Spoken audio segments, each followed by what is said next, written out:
Hey everybody, my name is Marcus, and in this video I will show you how you can simply code a snippet in Notion. So let's start. The first thing you want to do is like really simple. Just click your plus and just scroll down below or just write to search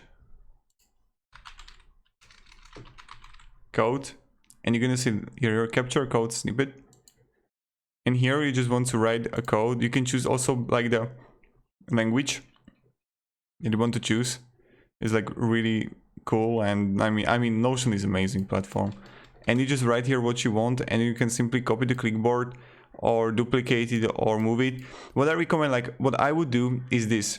I would have it like this, then I would just choose full width if you want to. Now here I would click plus, I would add divider to divide it, you know. And then I would like create like columns here, 3 of them, and then I would have a code here that I would write or something like that, and then I would just write columns here and create them. So thank you very much and have a great day and goodbye.